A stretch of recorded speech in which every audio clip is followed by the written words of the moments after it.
ज़्यादातर लोगों का व्यवहार उलझन भरा होता है। क्या आपने कभी सोचा है कि कोई सेल्समैन एक ग्राहक को इज्जत क्यों देता है, जबकि वो दूसरे ग्राहक को नज़रअंदाज कर देता है? कोई आदमी एक महिला के लिए दरवाज़ा क्यों खोल देता है, जबकि दूसरी महिला के लिए नहीं खोलता? कोई कर्मचारी एक सुपीरियर के आदेशों का फटाफट पालन क्यों करता है, जबकि दूसरे सुपीरियर के आदेशों का पालन मन मारकर करता है? या फिर हम किसी आदमी की बात ध्यान से क्यों सुनते हैं, जबकि दूसरे आदमी की बात अनसुनी कर देते हैं? दोस्तों, आप अपने चारों तरफ देखें।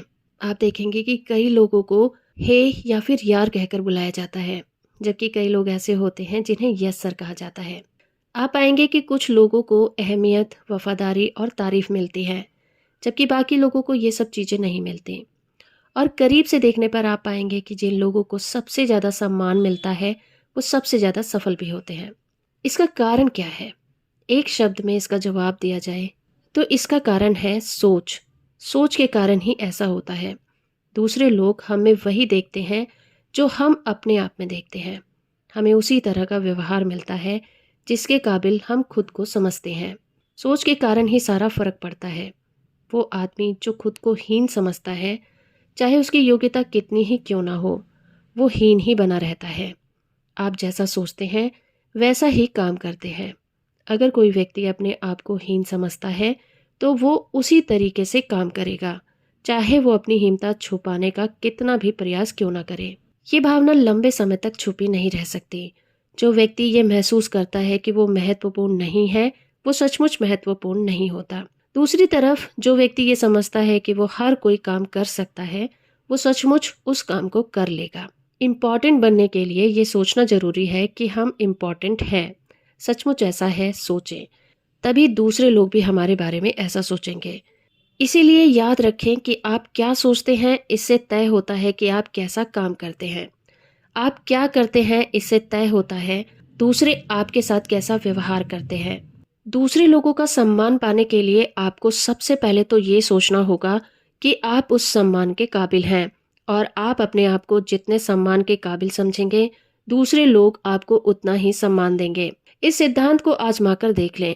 क्या आपके दिल में किसी गरीब और असफल आदमी के लिए सम्मान होता है? बिल्कुल नहीं। क्यों? क्योंकि वो गरीब और असफल आदमी खुद का सम्मान नहीं करता। वो आत्मसम्मान के अभाव में अपनी जिंदगी बर्बाद कर रहा है। आत्मसम्मान हमारे हर काम में साफ दिख जाता है। इसीलिए हमें इस तरफ ध्यान देना होगा कि हम किस तरह अपना आत्मसम्मान बढ़ा सकते हैं और दूसरों से सम्मान हासिल कर सकते हैं। इसीलिए मेरा मानना है कि आप इम्पोर्टेंट दिखें। इससे खुद को इम्पोर्टेंट समझने में मदद मिलती है। इस रूल को याद रखें कि आपका व्यक्तित्व बोलता है। आप कैसे दिखते हैं, इससे आपकी छवि बनती है।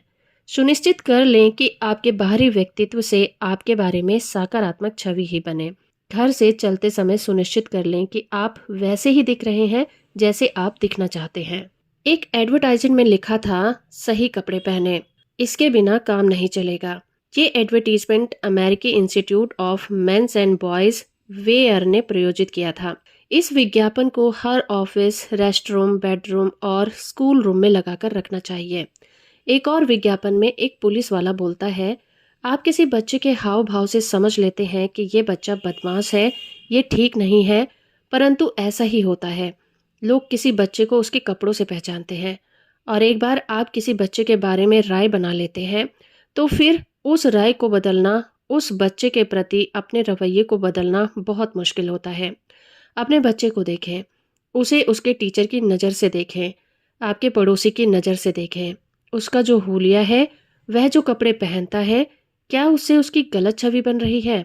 क्या आपको ये पक्का विश्वास है कि वो सही दिखता है, सही कपड़े पहनता है और हर जगह सही व्यवहार करता है? दोस्तों, साफ सुथरा दिखने में बहुत कम खर्च होता है। कपड़ों का इस्तेमाल आत्मविश्वास बढ़ाने के साधन के रूप में करा जाता है।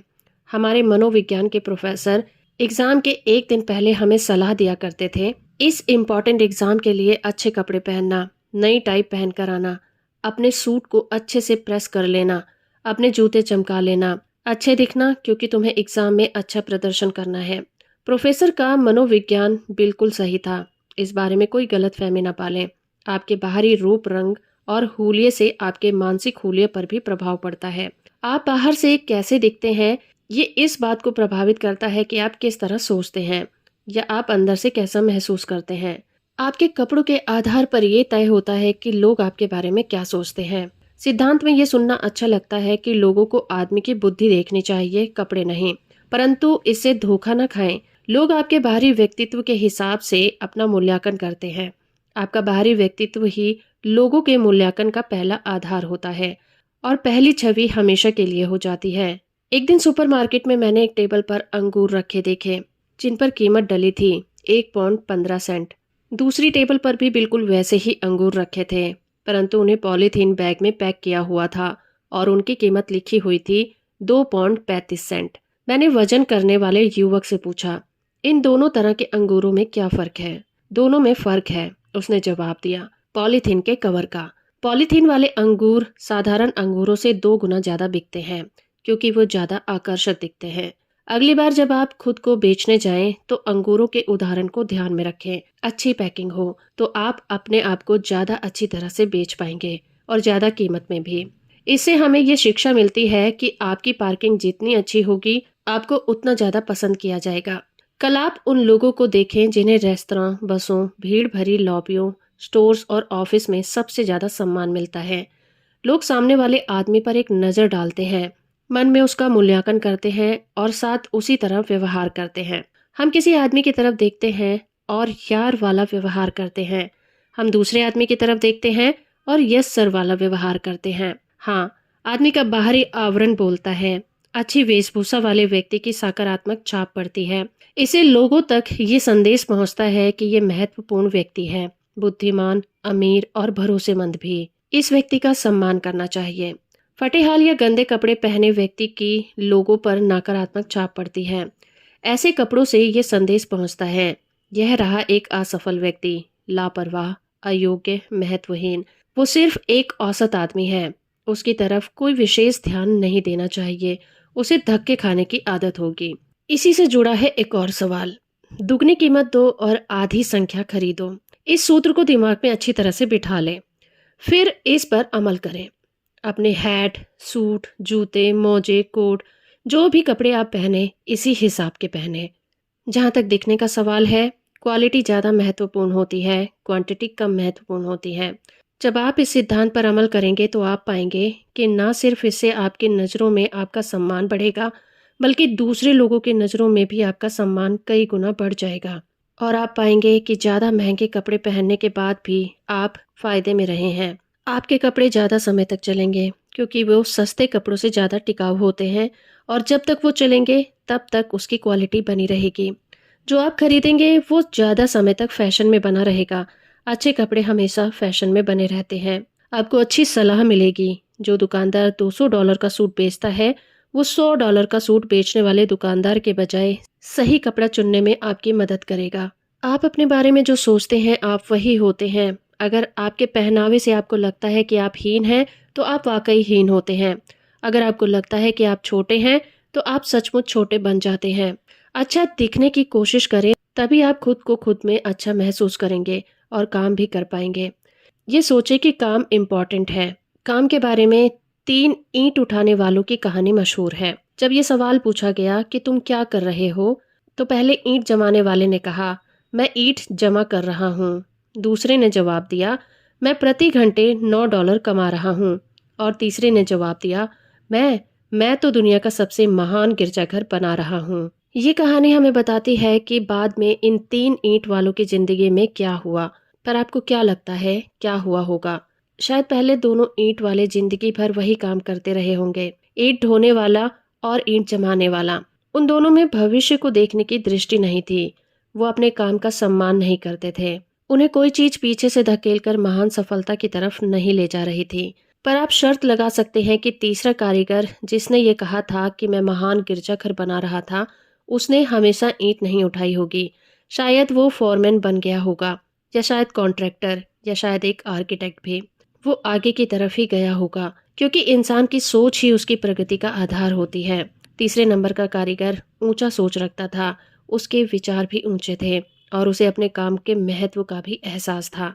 काम के बारे में आपकी सोच क्या है, उससे आपके बारे में बहुत कुछ पता चलता है और यह भी पता चलता है कि आप में ज़्यादा बड़ी जिम्मेदारी उठाने की क्षमता है या फिर नहीं।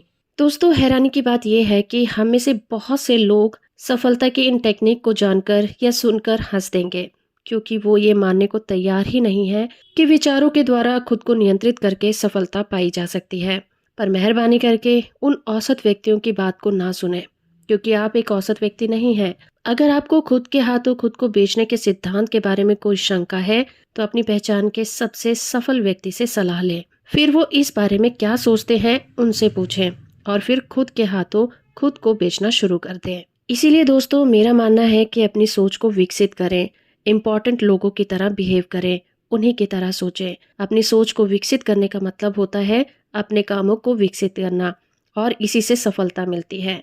साफ सुथरे दिखें, अट्रैक्टिव दिखें, क्योंकि आपका ड्रेसिंग सेंस आपसे कुछ कहता है।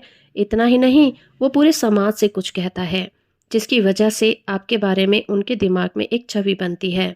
ये सोचे कि आपका काम इम्पोर्टेंट है। जब आप इस तरह से सोचेंगे तो आपको अंदर से ऐसे संकेत मिलने लगेंगे कि आप अपने आप को किस तरह से बेहतर ढंग से कर सकते हैं। सोचें कि आपका काम कितना इम्पोर्टेंट है। इससे होगा ये कि आपके अंडर काम करने वाले लोग भी इसे इम्पोर्टेंट समझने लगेंगे। हर दिन कई बार अपने आप से सवाल करें और बातें करें, अपने आप को मोटिवेट करें। खुद के हाथों खुद को बेचने का विज्ञापन बनाएं। हर मौके पर खुद को याद दिलाएं कि आप एक फर्स्ट क्लास इंसान हैं। जिंदगी की हर एक कंडीशन में अपने आप से पूछें, क्या एक इम्पॉर्टेंट व्यक्ति इसी तरह सोचता है? फिर जवाब के हिसाब से काम करें। दोस्तों, ये वीडियो आपको कैसी लगी हमें कमेंट करके जरूर बताइएगा। वीडियो अच्छी है तो आप इसे लाइक, शेयर और चैनल को सब्सक्राइब करना बिल्कुल मत भूलिएगा। इसके अगले पार्ट के साथ मैं आपके सामने फिर हाजिर होंगी। तब तक के लिए धन्यवाद।